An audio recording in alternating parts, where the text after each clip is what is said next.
Hello, it's time for our second video about Saudi, and this one is titled The Saudi Date from Hell.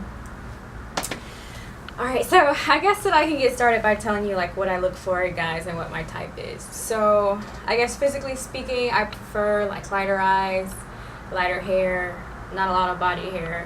As far as like personal attributes and characteristics, I like creative, intelligent, quick thinking, sincere, and I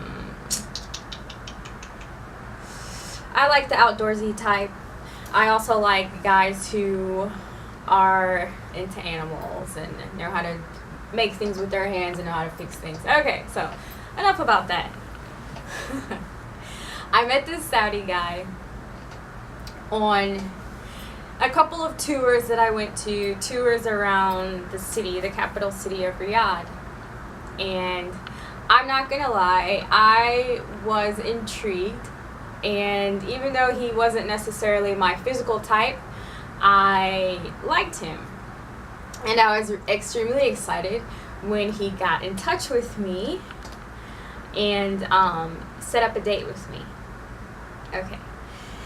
So, since I paid for the flights, coming and going, he paid for my hotel. And he insisted that I stay 2 nights. So I decided to.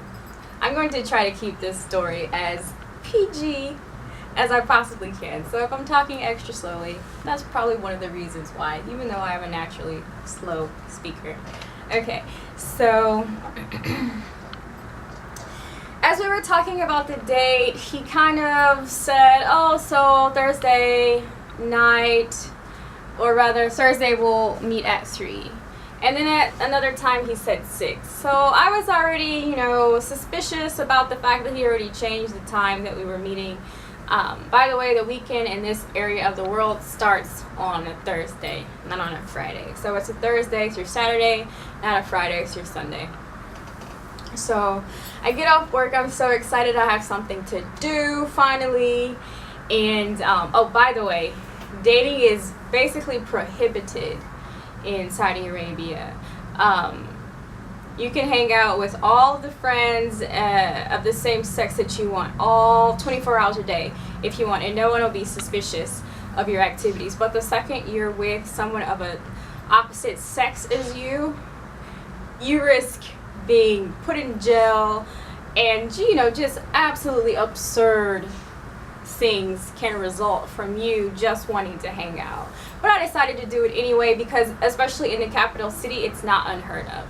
It's something that people of my generation and younger tend to take the risk doing. So, back to the story.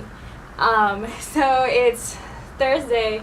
I'm getting off work. I'm getting ready to go see him and hang out with him. And first thing that ticked me off was the driver wasn't at the airport to pick me up when he was supposed to pick me up. So I ended up having to wait like 35-40 minutes for him. And if you're trying to impress someone, you don't do things like that. After that, I was taken to the hotel.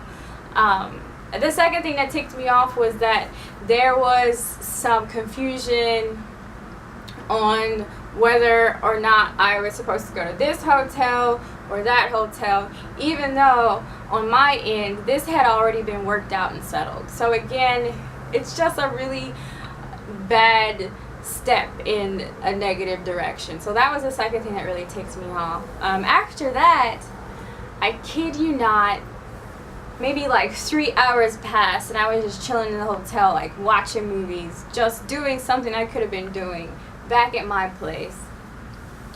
And I decided to text him and see what was going on, or maybe I called him. Yeah, I called him, and he said something like, very short and kind of rude. He's like, I need time.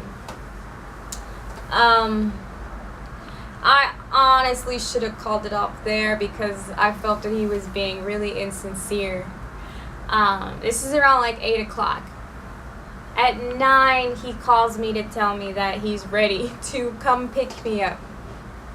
Okay, so he gets me, and we're kind of hanging out. I'm getting a feel for him and the situation, and I realize that he really doesn't have a set plan, but he does know that I would like to drink that night.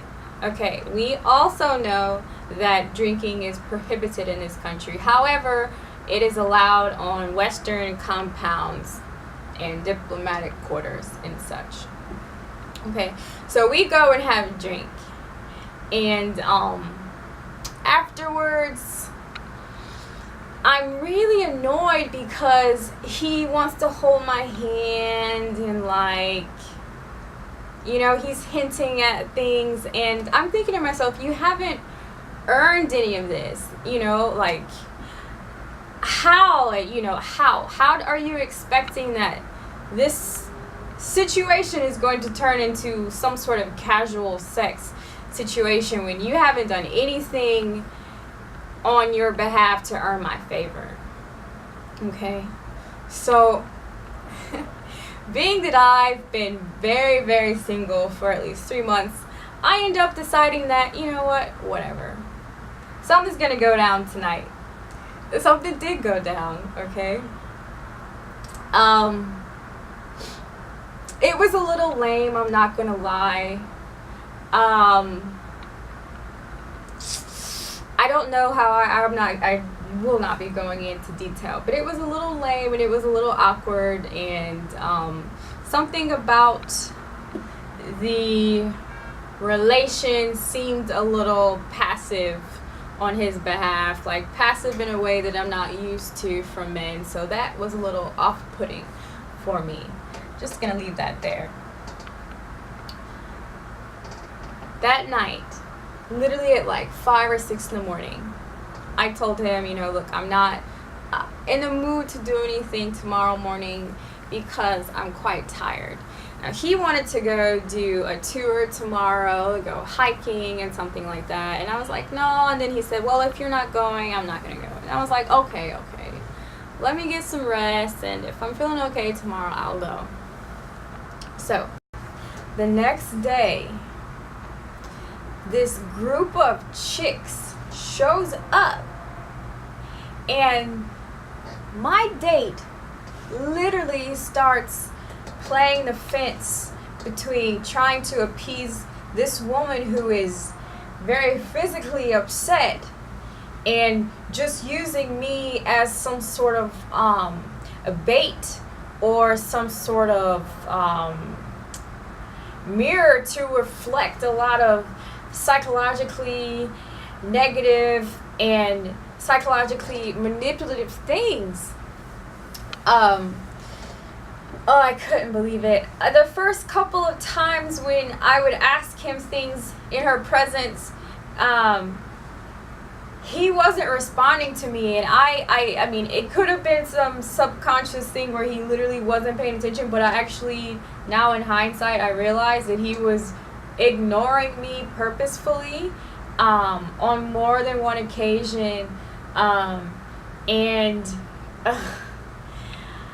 to conclude, this dude ended up ditching me for this group of women by the end of the night.